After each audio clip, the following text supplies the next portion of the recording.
I'm going to say absolutely nothing about Nicole Kidman, okay? 3, 2, 1. Will we give up bevies or go for a run? After a revolution around the sun, it's time for resolutions for way more fun. We've got New Year's news. Tickets for a Centennial Gala, the future with AI, and dodgy sports wages with your dear old D. All this and more in this spring semester starting 6 and 20 sweating without sweets and ceasing slogging spirits. Summits and statements for steadfastness, for success, supply chain, and Simon's Super Bowl 60 speculation, and Simon Select's Centennial Special of Simon Says.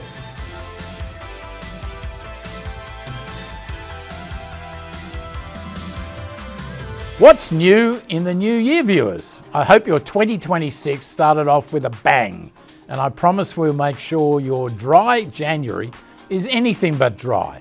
It's already shaping up to be a very busy year here at Gatton, so let's start by breaking in your new 2026 calendars. First up, February 3, join us for our annual Economic Outlook Conference, one of Gatton's long-standing annual events, bringing together community members and policymakers for data-driven insights on the state of the economy in Kentucky. With the current economic climate, it's a great year to hear from our keynote presenter, Julianne Dunn, a regional executive with the Cincinnati branch of the Federal Reserve Bank in Cleveland.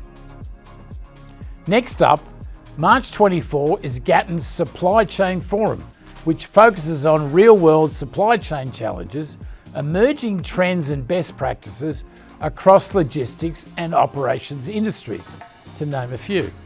Mark your calendar as you'll want to be for 'em and not against them.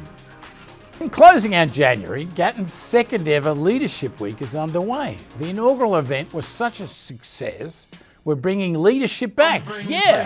This year's summit will include sessions on foundational leadership skills, emerging workplace tools, networking, personal branding, AI, and even emotional intelligence, all to help our graduates be career and leadership ready.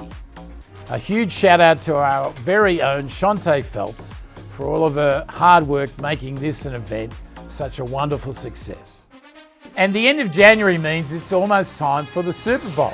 I have to say, viewers, while American football is great, it's simply no match for Aussie rules. But you know, viewers, I still have strong opinions about the big game, and I'm here to give my expert prediction. Let's take a look, viewers. Simon's Super Bowl 60 speculation. So we've got the Buffalo Bills playing the Denver Broncos. I watched the Buffalo Bills win the first week. It was a very exciting game.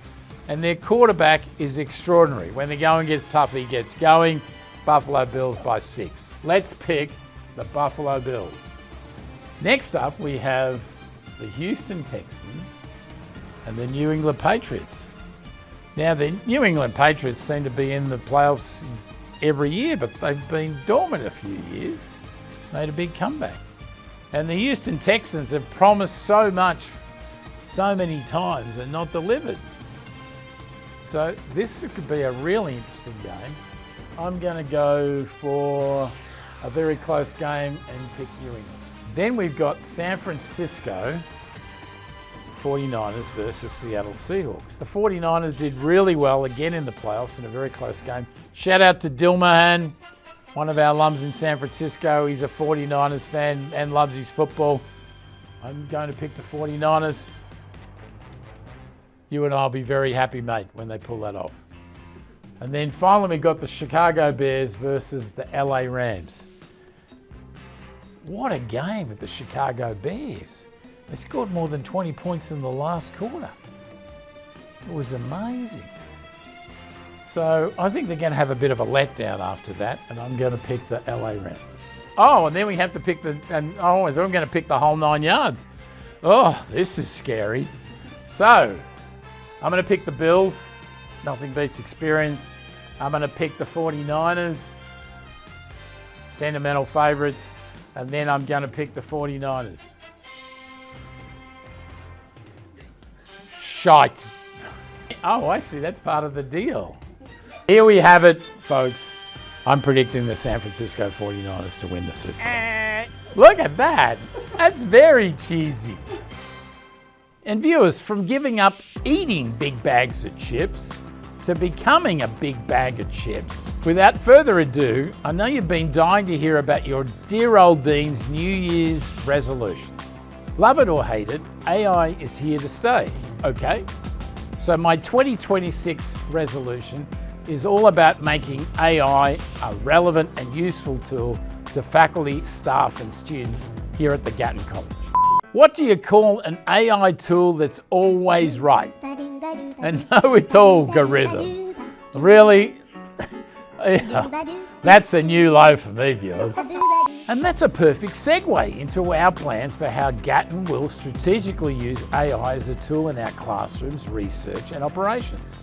As a college, our focus is always on amplifying human talent and not replacing it, and using tools to inform better decision making across the enterprise. And with our Gatton AI committee at the helm, we're in very good hands. And now for some New Year good news here at Gatton. First up, the Economics of Altruism course ended its semester by awarding $40,000 in grant funds to deserving non-profits, thanks to a generous grant from Gatton alum Chuck Sonsby and his wife Valerie. Our students were able to learn how non-profits can make their biggest impact while also choosing how to allocate the $40,000 grant. Drum roll please for Camp Hero, this year's top grant winner, and a special shout out to our very own Dr. Gail Hoyt and of course Chuck and Valerie for making this dynamic real world course so impactful. Next up, time to say good on ya to a few deserving Gatton staff who played pivotal roles in the Wildcat Forum annual conference, a campus-wide leadership development event. Our own Raisa Russell served as conference chair. Two of our own academic advisors, Alicia Abney and Howard Johnson, also led breakout sessions at the event. Kudos to our Gatton staff for making this event a real ripper chipper. And viewers, the start of the year of course means the start of Hollywood's award season. From the Golden Globes to the Grammys and everything in between, I thought I'd pick some of my own favourite films of all time to nominate if I were in charge. Especially given how cold it is in Kentucky these days, it's nice to settle in on the couch and watch some good old movies. And I've got some wonderful recommendations for you.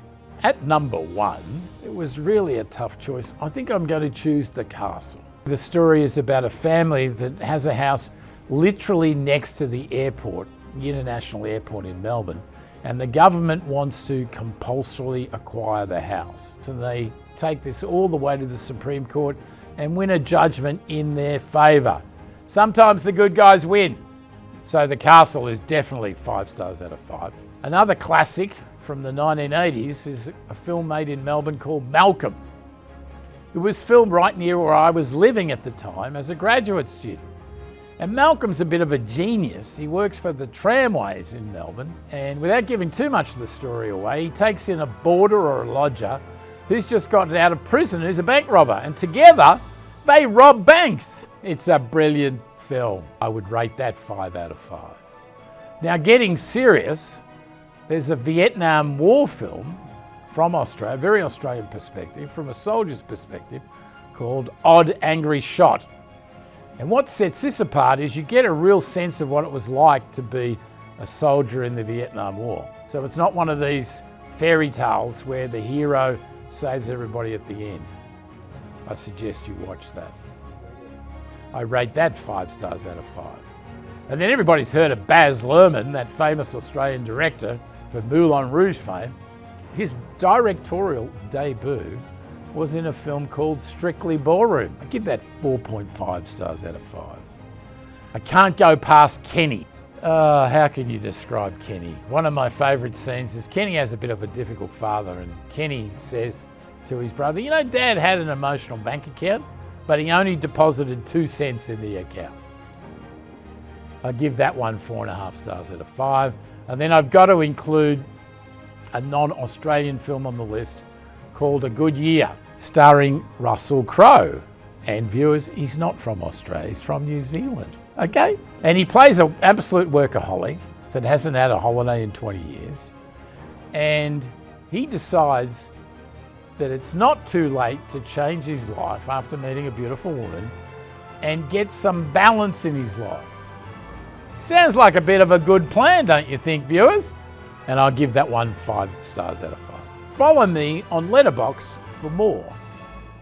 And closing us out, dare I say, saving the best for last, all this talk of red carpet means it's soon time for our own award night. Our Gatton Centennial Gala and Hall of Fame event will be here before you know it.